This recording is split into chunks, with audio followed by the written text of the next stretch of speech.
Welcome to the SmartKeys podcast. Today we are diving deep into what is, I think, the essential strategy shift for any modern SaaS company.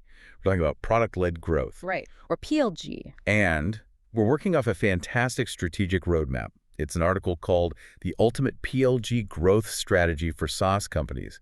And it really treats this as a practical guide. Exactly. This isn't just about, buzzwords or high-level theory anymore. This is a foundational necessity for growth that's actually sustainable. We're talking about efficiency, measurable outcomes. Not just chasing signups. Not just vanity metrics, no. So the mission today is pretty clear. We need to unpack why your product itself has to become your main acquisition channel.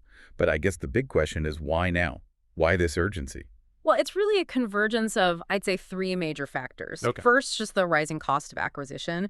Paid channels are, frankly, saturated. The cost to acquire a customer, it's just climbed so much that the old models are becoming economically unsustainable. Right. And the second? The second is what the source calls the consumerization of B2B. Ah, yes. Buyers now expect your enterprise software to feel as intuitive and as fast as the consumer apps they use every single day. The patience for clunky software is gone. That consumerization piece feels critical because it really dictates how people buy now. I mean, we're seeing data that says 53% of buyers would rather purchase without ever speaking to a sales rep. That's a huge number. It is. They want to self-educate. They want to find the value on their own terms. If you put a form or a talk to sales button in their way, you've probably lost them. And that's exactly why PLG has become the required solution. At its core, it just makes the product the primary vehicle for everything, for acquisition, activation, retention, and even expansion. So it's a complete structural change. You mentioned it flips the traditional sales funnel. It flips it completely on its head. Let's talk about that, the funnel flip. Yeah. Because traditionally, it's acquire a lead, try to monetize them with a sales call, and then... You gotta hope they actually stick around and use the thing. Exactly. How does PLG reverse that? It flips those middle steps. You acquire a user, you invite them to engage with a free or low-friction entry point, and only then do you try to monetize them. And the advantage there is... What? The advantage is risk mitigation. You're removing the pricing objection right at the start. The buyer gets to validate the product's fit for themselves before they ever commit a dollar. The risk shifts from them to you. Which means the quality of the lead that eventually does pay must be way higher. They've already had a win. Exactly. They've already seen the value. Okay, that sounds great in theory. But doesn't offering so much for free devalue the product? That's a valid concern, and it all comes down to smart gating. The goal isn't charity, it's efficiency. Right. The measurable benefits are all about cost efficiency. We see time to value, or TTV, shortening dramatically. And that translates directly into faster sales cycles. We're talking months down to days. And the financial gains, they look profound. When you shift those expensive manual sales touch points into the product itself, your operating expenses just plummet. They have to.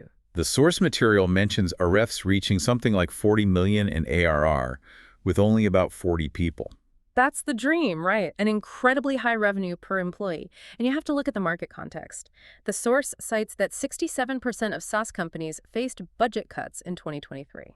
So cost-effective growth isn't a nice to have. It's a survival mechanism. It truly is. And PLG also offers global scale, right?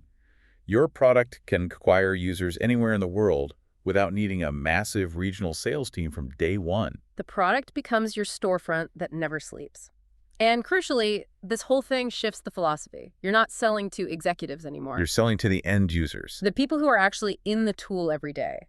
And this creates what's called bottoms-up demand. The users find the value, they love it, and then they advocate internally for the purchase. Which completely upends the role of the sales team. Absolutely. They become what we call sales assist. They are not cold calling. Their job is highly leveraged.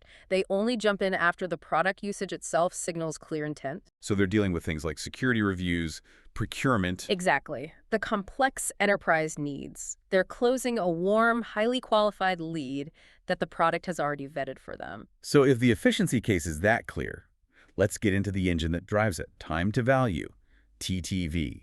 This is all about engineering that eureka moment. Right, getting them to that aha as fast as possible. But how do you actually measure that? And what happens if you get the timing on it wrong? Well, TTV is the single most critical factor for conversion. And the source makes a great point. It's not just one moment.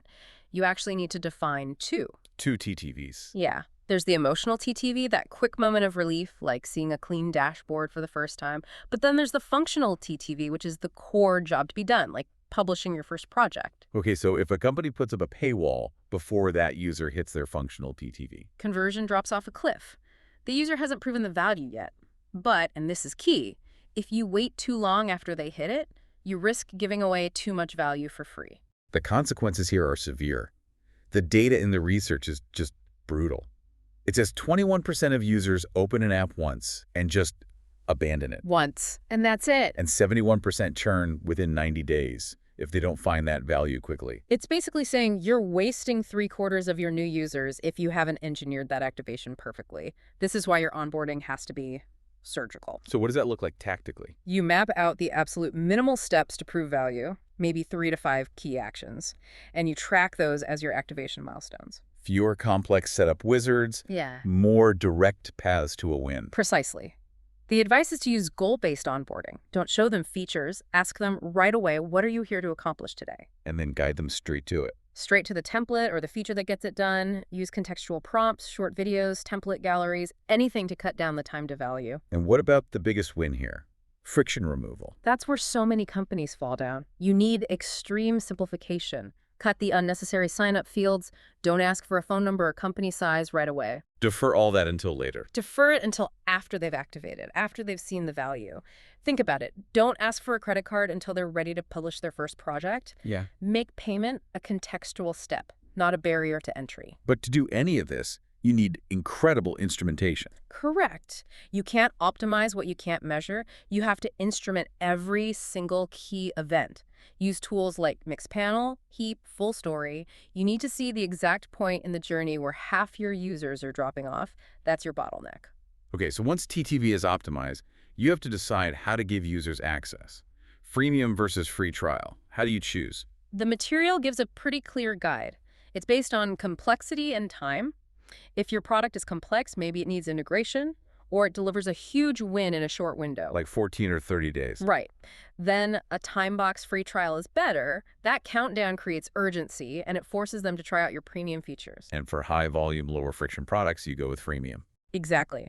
And the source outlines 3 classic freemium archetypes. You've got feature limits like Slack, then capacity caps like Dropbox's storage limits, and finally, support tiers, where you gate premium support.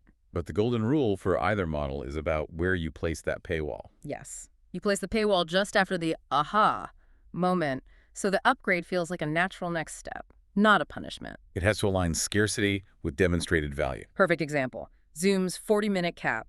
It lets you get value, but the moment you need more, the paywall is right there. It's an obvious solution to a problem you're feeling in that moment. That structural alignment is everything. So let's scale this up.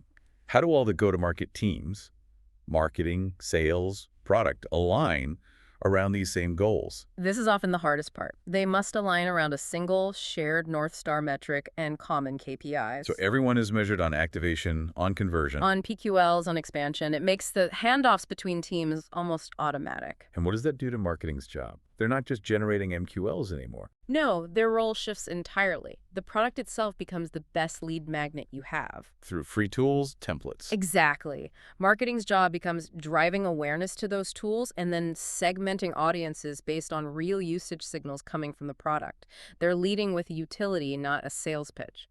This brings us to something really interesting. Product qualified leads, PQLs. How do we operationalize that concept? A PQL is a user or an account that has hit a specific meaningful value moment. They've shown a high probability of converting. It's not just signing up, it's hitting a usage limit or inviting 3 colleagues to a workspace. So how do you score that and then time the outreach? You build a weighted scoring model. You blend pure usage signals like frequency of use or depth of feature adoption with their firmographic fit. You know, a user from a 500-person company testing a premium feature gets a much higher score. And the timing of that outreach from the sales assist team is just as important as the score. Critically important. It has to happen after a clear value moment when they're feeling the pain of the freemium limit. And the outreach isn't a pitch, it's contextual help. Hey, I see you're trying to do X, can I help with your security review? You're adding value, not interrupting them. Exactly. So this whole shift means we have to ditch old vanity metrics and focus on what really matters. Things like MQLs are out. Right.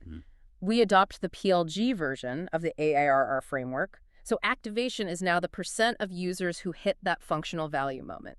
Financially, you're obsessing over ARPU, average revenue per user, and CLV. And the source highlights one financial indicator in particular, expansion revenue. It says aim for 30% or more. Why is that so vital? Because with PLG, you often start with a very low initial ARPU, right? The free or cheap entry point. Expansion becomes the engine that gets you to a high customer lifetime value. That 30% plus rate proves that your users are finding more and more value over time. Which all comes back to that North Star metric. Yes. Your North Star cannot be signups or revenue. It has to be an action that proves the user is succeeding. Something like weekly active collaborators or projects completed. Okay, so for someone listening who is ready to make this shift, where do they start? What's step one? You start small. Phase 1, the foundation, first 1 to 3 months.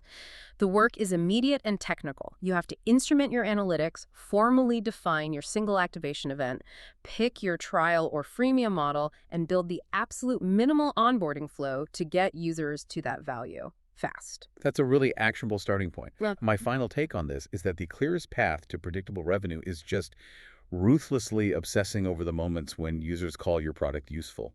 And if we zoom out, leading with PLG gives you reliable scaling and much improved retention because you're using real product signals, not just assumptions, to guide your entire growth strategy. So we want you to walk away from this deep dive with something you can do right now. Here is your homework for this week, based on the source material. Map the time to value for your highest value customer segment. Then, commit to removing just one point of friction from that flow. Just one. That's it. And that leads to one final provocative thought. Think about viral loops. Companies like Calendly or Notion, they didn't really ask for referrals. No, they didn't. They engineered collaboration and sharing into the core of the product. To get full value, you had to invite other people. That's the real challenge, isn't it? How can you engineer your product to do the inviting for you? That's where you get that compounding advantage. That's where the truly efficient long-term value begins. And that brings us to the end of this deep dive. Thank you for tuning in to the SmartKeys podcast. If you want to review the detailed strategic roadmap and all the tactics we covered, we really encourage you to read the full article. It's the ultimate PLG growth strategy for SaaS companies, and it was posted by Felix Römer. You can find a link to the full source material in our show notes. Be sure to subscribe for more deep dives on the future of work and SaaS innovation. We'll see you next time.